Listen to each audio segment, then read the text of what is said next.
Sai Sanjeevani hospital, station road, Sitapur. Sitapur का पहला multi speciality hospital, जहां आपको जनरल फिजिशियन, हड्डी रोग, स्त्री रोग, जनरल सर्जरी, नाक कान गला और न्यूरो के डॉक्टर उपलब्ध हैं। साई संजीवनी में आयुष्मान कार्ड धारकों का मुफ्त इलाज और टीपीए कार्ड धारकों के लिए कैशलेस सुविधा उपलब्ध की गई है। हॉस्पिटल में आईसीयू, वेंटिलेटर, बाईपैप व डायलिसिस की सुविधा भी उपलब्ध है। Sai Sanjeevani hospital, station road, Sitapur. UP में बेलगाम पुलिस की लाठी कहीं भाजपा सरकार पर भारी न पड़ जाए। जी हां, नमस्कार, आप देख रहे हैं आई इंडिया और मैं हूं डॉक्टर पंकज सिंह गौर। यूपी में भाजपा की सरकार है, लेकिन हाल के दिनों में जो घटनाएं सामने आई हैं, उन्होंने कार्यकर्ताओं के भीतर गहरा असंतोष पैदा कर दिया है। पहले बाराबंकी में एबीवीपी कार्यकर्ताओं पर पुलिस की लाठियां बरसीं और अब गाजीपुर में भाजपा कार्यकर्ताओं को आधी रात में बिजली काटकर पीटा गया।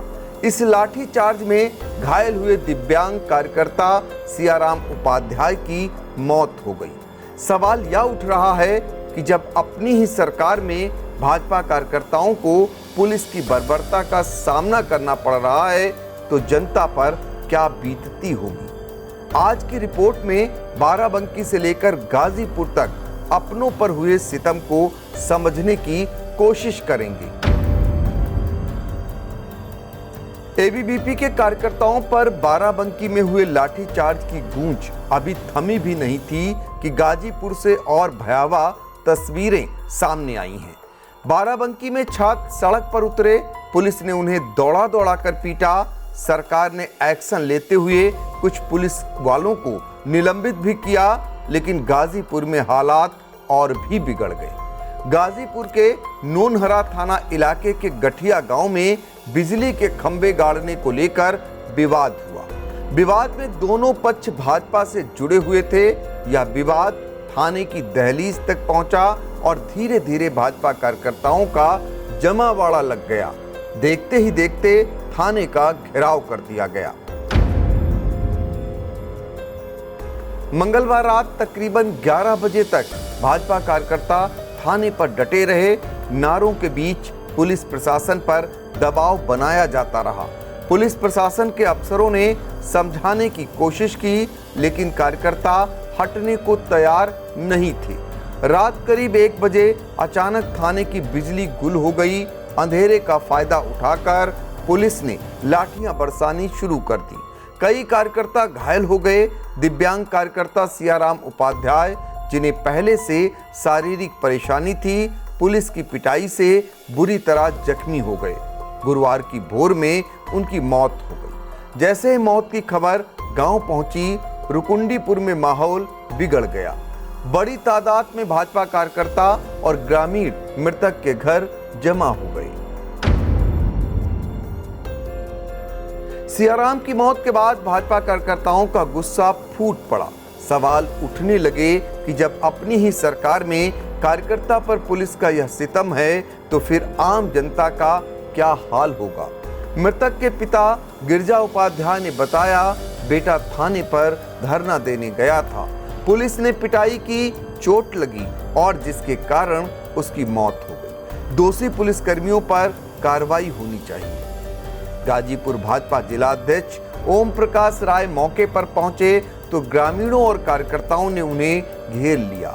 लोगों ने कहा कि पार्टी नेता सिर्फ आश्वासन देने आते हैं, लेकिन कार्यकर्ताओं की रक्षा नहीं कर पाते।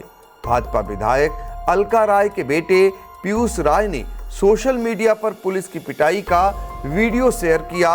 वीडियो में पुलिसकर्मी बर्बरता करते और कार्यकर्ता चीखते देखे जा सकते हैं।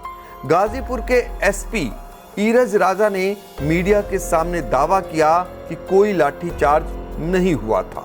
उनका कहना है कि विवाद बिजली के खंभे गाड़ने को लेकर था। लोग थाने में बैठे थे, उन्हें समझाकर भेजा गया। अचानक बिजली चली गई तो अफरा तफरी मची। बाद में सूचना मिली कि एक व्यक्ति की मौत हो गई। उन्होंने बताया कि एडिशनल एसपी ज्ञानेंद्र प्रसाद नाथ प्रसाद को जांच सौंपी गई है और पोस्टमार्टम रिपोर्ट के आधार पर कार्रवाई होगी। लेकिन एसपी के बयान और वायरल वीडियो में जमीन आसमान का फर्क साफ दिख रहा है। वीडियो में पुलिस की बेरहमी दर्ज है, जबकि प्रशासन इसे इनकार कर रहा है। और तो और, अगर कुछ नहीं था तो फिर पुलिस कर्मियों पर कार्रवाई क्यों की गई, ये बड़ा सवाल बना हुआ है। भाजपा कार्यकर्ता सवाल उठा रहे हैं कि बार बार पुलिस की लाठियां क्यों सिर्फ उन्हीं पर बरसती हैं। जब विपक्षी दल सत्ता में थे तो इस तरह के आरोप भाजपा लगाती थी, लेकिन अब खुद की सरकार में भी हालात नहीं बदले। गाजीपुर की घटना को लेकर कुछ बातें समझने वाली हैं। जैसे विवाद दोनों पक्षों में भाजपा कार्यकर्ताओं का ही था, थाने पर पहुंचे भाजपा कार्यकर्ताओं पर ही कार्रवाई की गई। प्रशासन लगातार लाठीचार्ज से इनकार कर रहा है, जबकि वीडियो और गवाह इसके उलट। रुकुंडीपुर गांव में माहौल गर्म है। हर तरफ चर्चा है कि पुलिस ने हद पार कर दी। भाजपा कार्यकर्ताओं का कहना है कि यह सिर्फ सियाराम की मौत नहीं, बल्कि कार्यकर्ताओं के आत्मसम्मान पर हमला है। गांव में जुटे भाजपा नेताओं को भी भारी विरोध का सामना करना पड़ा। कार्यकर्ताओं ने साफ संदेश दिया कि अगर दोषियों पर कार्रवाई नहीं हुई तो वे आंदोलन करेंगे। इस घटना ने कई गंभीर सवाल खड़े कर दिए हैं, जैसे आखिरकार यूपी की लठबाज पुलिस कब सुधरेगी? क्या भाजपा की सरकार में पुलिस बेलगाम हो गई है? क्या भाजपा संगठन अपने ही कार्यकर्ताओं की रक्षा नहीं कर पा रहा? विपक्षी दल अब इस मुद्दे को कितनी मजबूती से उठाएंगे? क्या सियाराम उपाध्याय की मौत भाजपा के लिए राजनीतिक संकट बनेगी? हाल ही में हुई पुलिस की लठमार कार्रवाई के बाद भाजपा के कार्यकर्ताओं में जो गुस्सा है, क्या इसका खामियाजा भाजपा को चुनाव में भुगतना पड़ सकता है? 2024 में बीते लोकसभा चुनाव में उत्तर प्रदेश में कम हुआ भाजपा का जनाधार, और 2027 में आने वाले विधानसभा चुनाव की सुगबुगाहट के बीच ऐसी कार्रवाई भाजपा की छवि को बट्टा लगा रही है।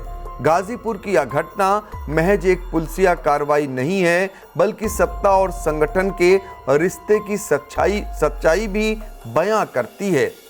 बाराबंकी से गाजीपुर तक पुलिस की लाठियां जिस तरह भाजपा और एबीवीपी कार्यकर्ताओं पर बरसी, उसने कार्यकर्ताओं के भीतर गहरी बेचैनी को पैदा कर दिया है। सियाराम उपाध्याय की मौत भाजपा कार्यकर्ताओं के मन में सवाल छोड़ गई है। क्या अपनी ही सरकार में कार्यकर्ताओं की जान इतनी सस्ती है? अगर पार्टी ने समय रहते सख्त कदम नहीं उठाए तो यह मामला सिर्फ एक गांव या जिले तक सीमित नहीं रहेगा, बल्कि पूरे प्रदेश में कार्यकर्ताओं का असंतोष खुलकर सामने आ सकता है। भाजपा भी इस बात को समझती है। बाराबंकी में सीओ से लेकर सिपाही तक चले कार्रवाई के डंडे के बाद भी एबीवीपी कार्यकर्ताओं के गुस्से को शांत करने के लिए बाबा को अपना बुलडोजर बाराबंकी के विश्वविद्यालय पर चलाना पड़ा।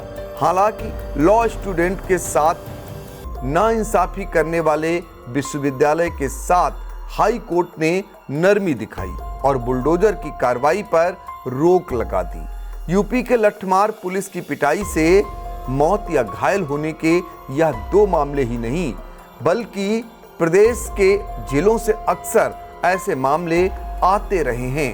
पुलिस को मिली मनमानी की छूट अब सत्ता पक्ष पर ही सितम ढाने लगी है।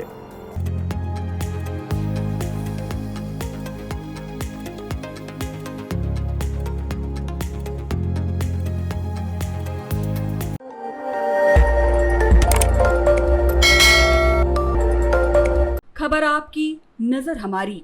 देखते रहिए आई इंडिया।